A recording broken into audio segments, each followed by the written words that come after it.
ज्ञानतिमिरन्धस्य ज्ञानञ्जनशलाकया चक्षुर्निमित्तं येन तस्मै श्रीगुरुवे नमः। गुरुवे गौरचन्द्राय राधिकाय सदालय कृष्णाय कृष्णभक्ताय तद्भक्ताय नमो नमः। नमो विष्णुपादाय राधिकाय प्रियात्मने श्रीमद्भक्तिवेदान्तनारायणीति नामिने। श्रीकृष्णलीला कथने सुदाक्षमौदार्य माधुर्यगुणसुतं वरं वरेण्यं पुरुषं वहन्तं नारायणं तं तिरसा नमामि। श्रीचैतन्यमनोभीष्टं स्थापितं येन भूतले स्वयं रूपः कदा मह्यं ददाति स्वपदान्तिकम्। आजानुलम्बितभुजगङ्कावदातो सङ्कीर्तनकपित्रो कमलायताक्षो विशम्भरो द्विजवरो युगधरं पालो वन्दे जगत्प्रियकरो करुणावतारो। नमो महावदन्याय कृष्णप्रेमप्रदायते कृष्णाय कृष्णचैतन्यनाम्ने गौरत्विषे नमः। हे कृष्ण करुणा सिन्धो दीनबन्धो जगत्पते गोपेश गोपिकान्त श्रीराधाकान्त नमस्तुते। तत्काञ्चन गौराङ्गी राधे वृन्दावनेश्वरी वृषभानुसुतदेवी प्रणमामि हरिप्रिये। नीलाचल निवासाय नित्याय परमात्मने बलभद्रसुभद्राभ्यां जगन्नाथाय ते नमः। जय श्री कृष्ण चैतन्य प्रभु नित्यानंद श्री अद्वैत गदाधर शिवासादि गौर भक्त वृंद। हरे कृष्ण कृष्ण कृष्ण हरे हरे, हरे राम राम राम हरे हरे। हरे कृष्णा कृष्ण कृष्ण हरे हरे, हरे राम राम राम हरे हरे। मैं सर्वप्रथम अपने परम आराध्यतम गुरुपाद पद्म नित्य लीला प्रविष्णु विष्णुपाद अष्टोत्तर शत श्री श्रीमद् भक्ति वेदांत नारायण गोसाई महाराज जी के श्री चरणों में अनंत कोटि दंडवत प्रणाम करती हूँ। तत्पश्चात समस्त रूपानुगुरु परंपरा के चरणों मेरा अनंत कोटि दंडवत प्रणाम। आप सभी को मेरा यथा योग्य प्रणाम स्वीकारो। हरे कृष्णा। तो हम सभी श्रीमद् भगवद गीता का अध्ययन कर रहे हैं और 10वें अध्याय में हैं। 10वें अध्याय में अर्जुन भगवान से पहले स्तुति करते हैं 12 से लेकर के 18 श्लोक तक। पहले 4 श्लोकों में भगवान से वो उनकी स्तुति करते हैं, फिर बाद में उनसे वो रिक्वेस्ट करते हैं, उनसे कहते हैं कि आप अपनी विभूतियों के बारे में हमें विस्तार से बताएं। पहले उन्होंने बता रखा था तो उन्होंने कहा कि आप शॉर्टकट में मत बताना, मुझे पूरा विस्तार से बताइए, क्योंकि यदि कोई व्यक्ति भूखा होता है तो भूख लगी होती है, उस टाइम पे खाना उसको दो तो उस खाने का कितना आनंद होता है। चाहे उसको सूखी रोटी ही दे दो तो उस सूखी रोटी में भी उसको अपार आनंद की प्राप्ति होती है। यदि कोई पेट भरा हुआ व्यक्ति है, उसको आप 56 भोग भी क्यों ना दें, लेकिन वो कुछ भी नहीं खाएगा, उसे कुछ आनंद नहीं आएगा। तो यहाँ कहने का मतलब ये है कि अर्जुन को किस चीज़ की भूख थी? भगवान के विषय में सुनने की उसे बहुत ज़्यादा भूख थी और वो चाह रहा था कि आपने जो बताया मैं तृप्त नहीं हो रहा हूँ, मेरी तृप्ति हो ही नहीं रही है, तो आप मुझे और बताइए और बताइए। जब परीक्षित महाराज को सुखदेव गोस्वामी कथा सुना रहे थे, उस टाइम पे 7 दिन निरंतर उन्होंने बिना खाए पिए भगवान की कथा सुनी। तो परीक्षित सुखदेव जी ने बीच में कहा उनको रोक करके कि आप पानी पी लीजिए, थोड़ा कुछ पानी तो पी लो कम से कम। तो उन्होंने कहा कि पानी का नाम मत लीजिए, पानी की वजह से ही सारी प्रॉब्लम शुरू हुई है। क्योंकि मैंने पता है ना किस तरह से ये भागवत कथा सुनाई गई थी। तो पानी मांगा था ऋषि से जा कर के, तो उनके फिर सांप डाल दिया था, उन्होंने ध्यान में थे ऋषि। तो ये कथा जो है हमें पता ही होगी। तो बोलते पानी की वजह से ही ये सारा शुरू हुआ है, मुझे श्राप लगा था और मैं दोबारा पानी मुझे नहीं चाहिए। और जो आप ये कथा सुना रहे हैं मुझे, मेरी भूख और प्यास का मुझे होश ही नहीं है, क्योंकि मेरी इतनी आत्मा की तृप्ति हो रही है तो मेरे को कोई भूख नहीं लग रही, कोई प्यास नहीं लग रही, क्योंकि मुझे सुनने की इतनी ज़्यादा उत्कंठा है। मैं सुनना चाहता हूँ, आप सुनाइए मुझे। तो इस तरह से जब आपको भगवान की लीला कथाओं में आनंद आने लगता है तो आपकी उत्कंठा बढ़ती है, आपको लगता है और सुनाओ और सुनाओ। उसी तरह से अर्जुन को लग रहा है कि आप मुझे विस्तार से बताओ, जिस तरह की परीक्षित महाराज ने बिना खाए पिए लगातार निरंतर 7 दिन तक उन्होंने कथा सुनी थी। तो भगवान कहते हैं, अब भगवान बताना शुरू करेंगे। श्री भगवानुवाच, भगवान कह रहे हैं अब, हन्त ते कथिष्यामि दिव्या ह्यात्मविभूतयः प्राधान्यतः कुरु श्रेष्ठ नाश्यन्तो विस्तरस्य मे। हन्त ते कथिष्यामि दिव्या ह्यात्मविभूतयः प्राधान्यतः कुरु श्रेष्ठ नास्त्यन्तो विस्तरस्य मे। तो भगवान कहते हैं, हाँ, अब मैं तुझसे अपने मुख्य मुख्य वैभव युक्त रूपों का वर्णन करूँगा, क्योंकि हे अर्जुन, मेरा ऐश्वर्य असीम है। तो भगवान यहाँ कह रहे हैं, पहले तो कहते हैं कि हंत ते, हंत का मतलब होता है हाँ, हाँ हाँ मैं सुनाऊंगा।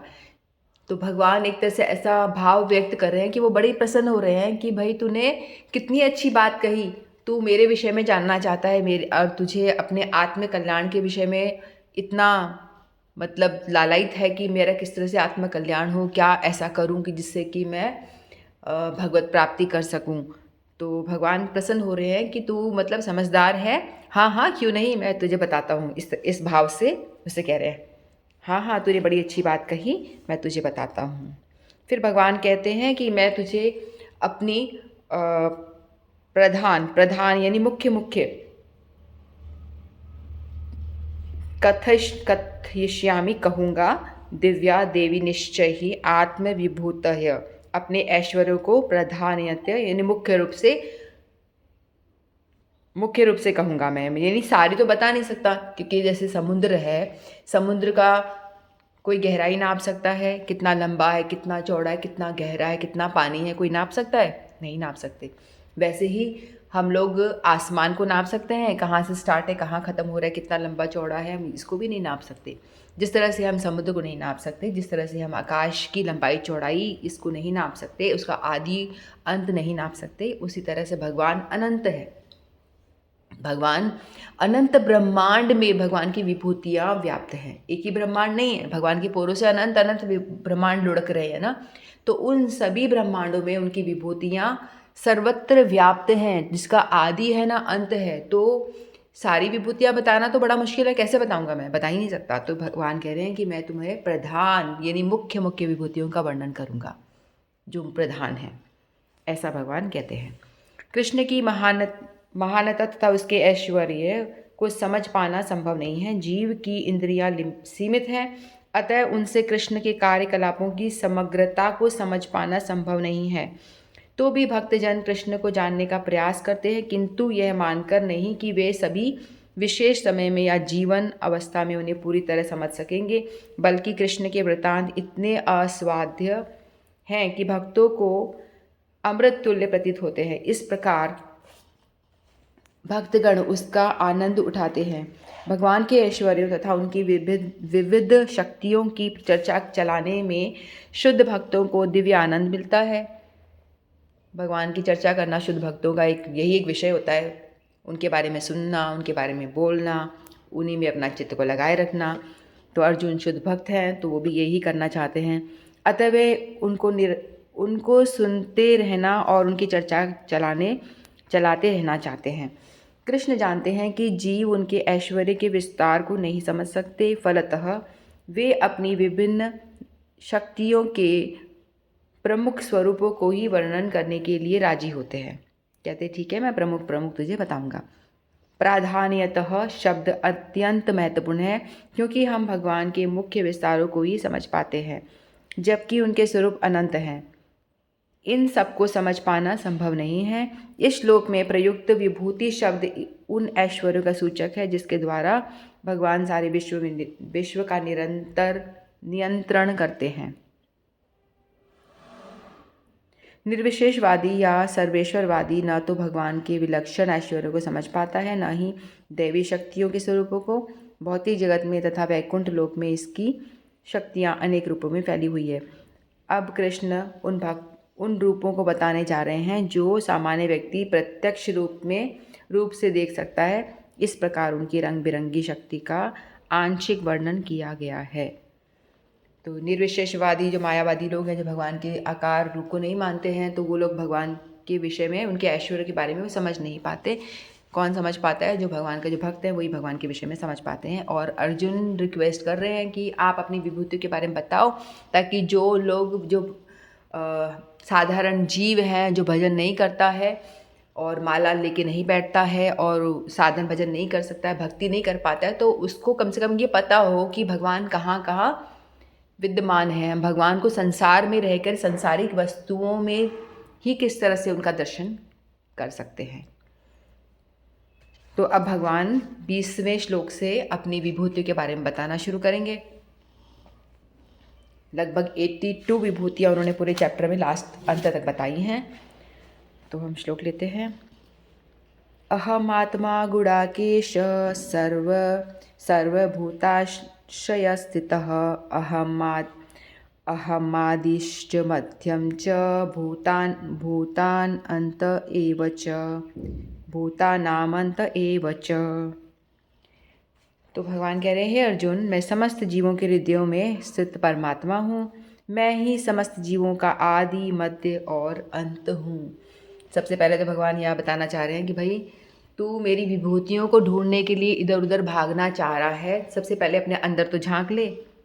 हम लोग अपनी आनंद की खोज, भगवान की खोज करने के लिए इधर उधर भागते रहते हैं। कोई पर्वत पे जाके बैठ जाते हैं, कहीं जंगल में जाके बैठते हैं, ध्यान करते हैं कि भगवान मिलेंगे। तो भगवान कह रहे हैं कि मैं तेरे अंदर ही व्याप्त हूँ और ज़्यादा इधर उधर जाने की जरूरत नहीं, अपने अंदर झांकना शुरू कर। अहम आत्मा, मैं तेरी आत्मा ही हूँ, क्योंकि हम सभी आत्मा क्या है, भगवान का अंश ही तो है ना। हमारे अंदर आत्मा है जो भगवान का अंश ही है। तो यहाँ भगवान अर्जुन कह रहे हैं, गुड़ाकेश कह के संबोधन कर रहे हैं। गुड़ाकेश अर्जुन का एक नाम है। भगवान हमेशा हर एक श्लोक के साथ में उस मतलब नाम लेते हैं तो उसका कोई विशेष मतलब होता है। तो गुड़ाकेश का मतलब होता है जिसने अपनी नींद को जीत लिया हो, निंद्रा पे विजय प्राप्त कर ली। निंद्रा का मतलब क्या है? अज्ञानता, तमोगुण। ठीक है, यानी जिसने अपनी अज्ञानता पे, तमोगुण पे विजय प्राप्त कर लिया हो, इसलिए अर्जुन को कहा गया है गुड़ाकेश। और वो अपने आत्म चिंतन के लिए हमेशा सोचते रहते हैं किस तरह से मैं अपने आप को जागरूक करूं। आत्म कल्याण के लिए सोचते रहते हैं, अपने आत्मा के जागरूकता के लिए वो हमेशा सोचते हैं, और वो इसीलिए भगवान से ये प्रश्न कर रहे हैं। तो अर्जुन की स्थिति थी, वो युद्ध में थे, है ना। इतने युद्ध में भी उनको कहाँ आत्मा, भजन वजन, किसको क्या याद आता है। लेकिन अर्जुन को वो याद था और वो कह रहे थे कि मैं धर्म के मार्ग पे चलना चाहता हूँ, मैं कुछ ऐसा ना करूँ जिससे कि अधर्म हो। आप मुझे गाइड करें। स्टार्टिंग में तो खुद ही वो बन रहे थे ना, हीरो बन रहे थे, कि अपना ही तर्क बताए जा रहे थे पहले अध्याय में कि मुझे नहीं मारना, मैं तो चला जाऊँगा जंगल, मैं भिक्षा मांग के खा लूँगा, मैं क्यों किसी को हत्या करूँ, मुझे नहीं, अपने ही गुरुजनों को क्यों मारूँ मैं। इस तरह से जैसे कि बड़ा बुद्धिमान है अर्जुन, इस तरह से बातें कर रहे थे। यानी अपनी बुद्धि से वो बोले चले जा रहे थे, और लग भी रहा था कि भाई सत्य बोल रहे हैं, अपने ही गुरुजनों को कौन मारता है कि नहीं। तो इस तरह से वो कह रहे थे। फिर बाद में जब उन्होंने देखा कि भगवान कोई रिएक्शन दे ही नहीं रहे, कुछ बोलते ही नहीं है, भगवान सुने जा रहे हैं, बोलते तू अपने आप ही बोले जा रहा है, बोलता रहे, मैं क्यों तुझे बताऊं। जब तक कि हम गुरु के पास जा कर के शरणागत नहीं होते और उनको दीनहीन होके उनसे ये नहीं कहते कि आप हमें प्लीज़ बताइए, मुझे कुछ समझ नहीं आ रहा, तब तक गुरु क्यों बताएंगे। हमें दीनहीन भाव से गुरु की सेवा करनी होती है और गुरु से रिक्वेस्ट करनी होती है कि आप मुझे मेरे आत्मकल्याण का रास्ता बताइए, तभी वो बताते हैं भगवान। तो जब अर्जुन जाके बोलते हैं कि शिष्यस्तु माम शादी माम, कि मैं आपका शिष्य हूँ, मित्र तो हूँ लेकिन मैं आपको गुरु रूप में मानता हूँ और मैं आपका शिष्य हूँ, आप कृपा करके मुझे गाइड करिए। पहले वो कुछ बता ही नहीं रहे थे, भगवान सुने जा रहे थे। ठीक है, बोले जा, तू बोले जा, खुद ही बड़ा हीरो बने जा रहा है तो बोलते जा। लेकिन जब जैसे ही अर्जुन जी पूरे शरणागत हो जाते हैं, कहते हैं कि आप जो कहोगे मैं वही करूँगा, तब उन्होंने बोलना स्टार्ट किया था। तो अर्जुन ऐसी स्थिति में भी जहाँ पे कि युद्ध की स्थिति है, वहाँ पे भी अपने आत्मकल्याण के विषय में वो जागरूक थे, वो कुछ गलत काम करना नहीं चाहते थे। तो इसीलिए भगवान उनको गुड़ाकेश कह के संबोधन कर रहे हैं कि उन्होंने अपने अज्ञानता पे, अपने तमोगुण के ऊपर उन्होंने विजय प्राप्त करी थी। ठीक है, एक दफ़ा क्या होता है, अर्जुन जो होते हैं पांचों पांडव होते हैं वो रात में क्या कर रहे होते हैं, खाना खा रहे होते हैं। तो उतने में क्या होता है, लाइट चली जाती है।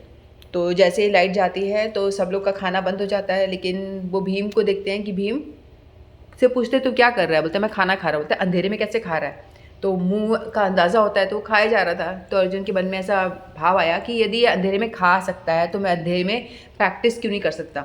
तो अर्जुन जो थे ना, सोना भी उन्होंने त्याग दिया था, और रात के टाइम में भी जब वो गुरु द्रोणाचार्य की गुरुकुल में रहते थे तो उन्होंने इस इंसिडेंट से प्रेरणा लेकर के उन्होंने रात में भी अभ्यास करना शुरू कर दिया था, तीर कमान चलाना शुरू कर दिया था। तो उन्होंने निद्रा पे वैसे भी विजय, प्रैक्टिकली भी विजय प्राप्त कर ली थी कि सो के अपना टाइम क्यों वेस्ट करूँ, है ना। दिन में तो प्रैक्टिस कर रहा था, मैं रात में भी प्रैक्टिस करूँगा, मिनिमम सोऊंगा और ज़्यादा से ज़्यादा प्रैक्टिस में अपना टाइम लगाऊंगा। जैसे आजकल के हम जो भजनानंदी गुरु वगैरह होते हैं ना, साधु, वो लोग भी कम से कम सोते हैं, 2 बजे उठ जाते हैं, बोलते हैं सो करके तमोगुण में हमें अपना समय को नष्ट नहीं करना है। तो वो उठ जाते हैं और आत्मकल्याण के लिए भजन में लग जाते हैं। तो इसीलिए इसलिए उन लोगों ने अपने नींद पे विजय प्राप्त कर ली है। उनको लगता है कि नींद से ज़्यादा इम्पोर्टेंट भजन करना है, नींद से ज़्यादा इम्पोर्टेंट मेरा अभ्यास करना है। तो इसलिए उसको जीत लिया, यानी तमोगुण को हरा दिया, तमोगुण को दबा दिया। तो अर्जुन जो थे वो आत्म जागरूक थे, आत्म कल्याण के लिए हमेशा लगे रहते थे, इसलिए उनको संबोधन किया गया गुडाकेश। ठीक है। इस श्लोक में अर्जुन को गुडाकेश कहकर संबोधन किया गया है, जिसका अर्थ है कि निद्रा रूपी अंधकार को जीतने वाला। जो लोग अज्ञान रूपी अंधकार में सोए हुए हैं उनके लिए ये समझ पाना संभव नहीं है कि भगवान किन किन विधियों से इस लोक में तथा वैकुंठ लोक में प्रकट होते हैं। अतः कृष्ण द्वारा अर्जुन के लिए इस प्रकार का संबोधन महत्वपूर्ण है। चूँकि अर्जुन ऐसे अंधकार से ऊपर है, अतः भगवान उससे विविध ऐश्वर्यों को बताने के लिए तैयार हो जाते हैं। तो जो तमोगुणी व्यक्ति है उसको तो क्या बताएंगे, समझ में ही नहीं आया कुछ भी। जो सतोगुण में है उसी को बताया जा सकता है ना। सतोगुण में वही होता है, सतोगुण हम लोग क्या कर सकते हैं अपने सतोगुण में आने के लिए। हम लोग 3 गुण होते हैं ना, तमोगुण, रजोगुण, सतोगुण।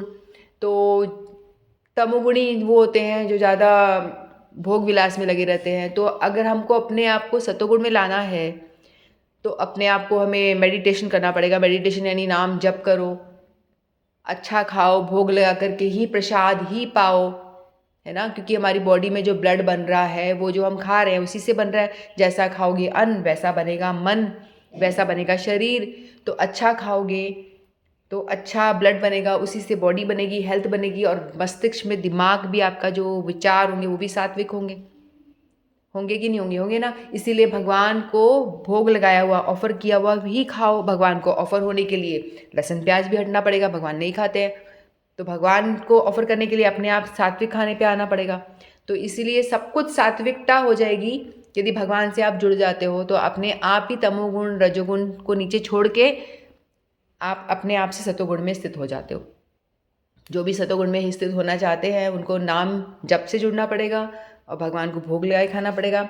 ये सारा, और ये सब करने मात्र से क्या होता है, हम सतोगुण में ऑटोमेटिकली स्थित हो जाते हैं और तमोगुण को नीचे छोड़ देते हैं, जैसे अर्जुन ने छोड़ा हुआ है। ठीक है। तो भगवान भी ऐसों के ही बताएंगे ना जिनको समझ में आएगा। जिनके अंदर अंधकार भरा है उसको तो क्या बताएंगे अपने विषय में। अर्जुन को लायक समझते हैं, उनको कहते कि ये कैपेबल है कि मुझे वो जान पाए, इसीलिए उसको बता रहे हैं। सर्वप्रथम कृष्ण अर्जुन को बताते हैं कि वे अपने मूल विस्तार के कारण समग्र दृश्य जगत में आत्मा है।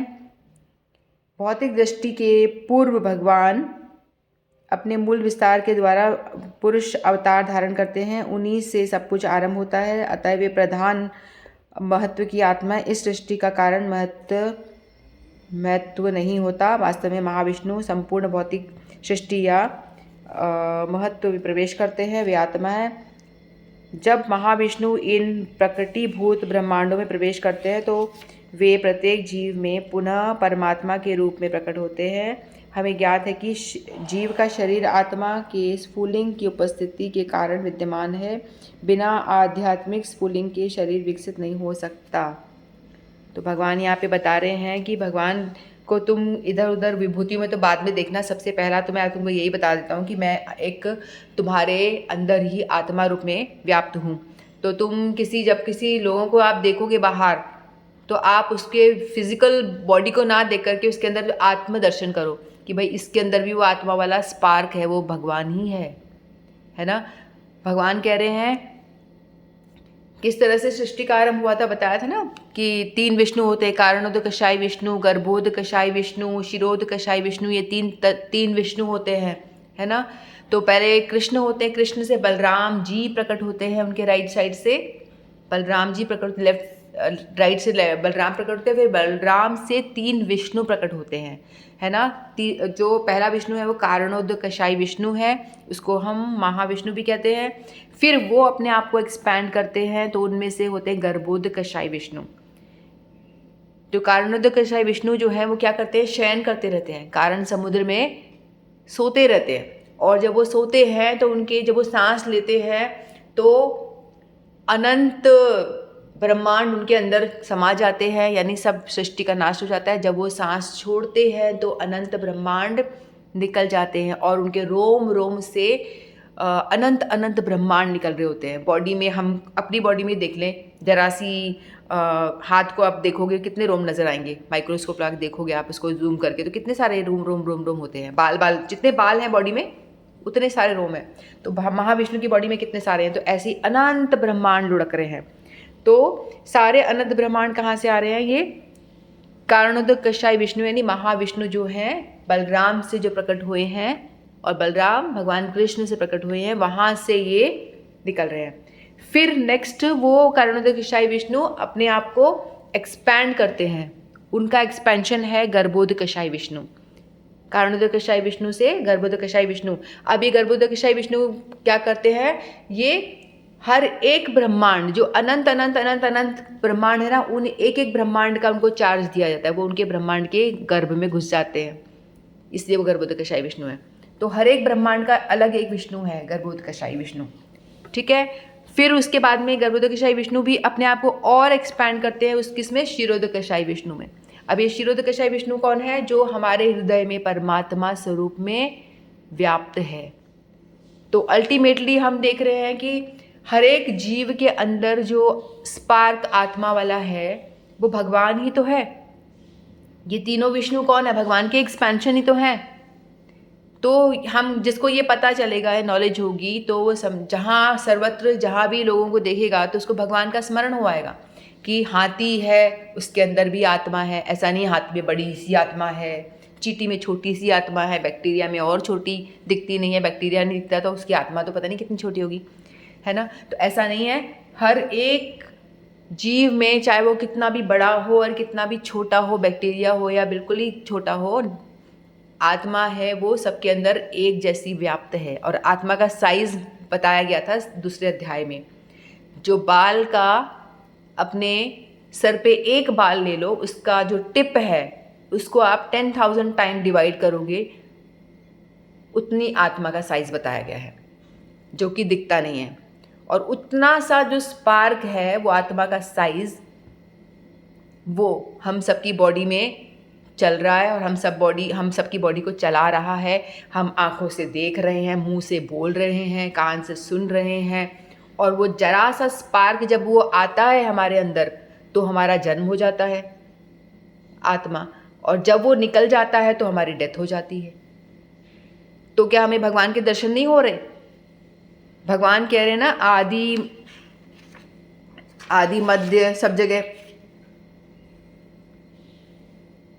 आदिष्ट मध्यष्ट मैं, यानी आदि यानी स्टार्टिंग में भी था, बीच में भी मैं ही हूँ, और अंत में भी भूतानांत एवच, यानी समस्त जीवों का अंत भी मुझसे ही है। यानी जीवन भी मुझसे ही है, मरण भी मुझसे ही है।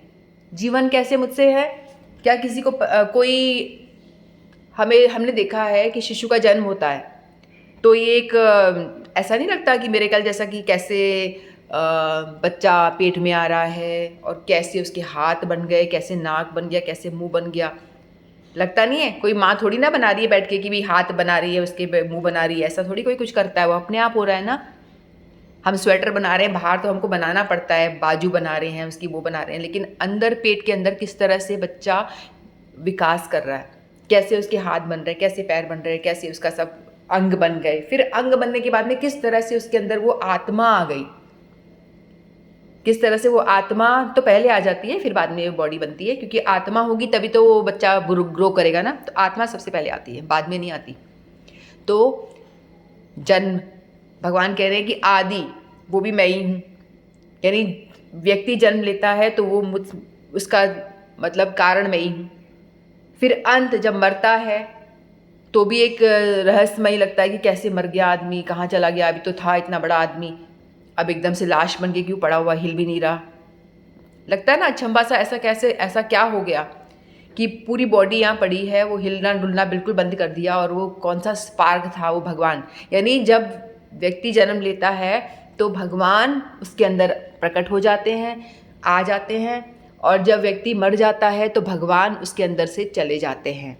यानी भगवान का जो अंश रूपी आत्मा है हम सबके अंदर है, तो हम सबके अंदर भगवान हैं। जब तक भगवान आत्मा रूप में हमारे अंदर है हम जीवित रहेंगे।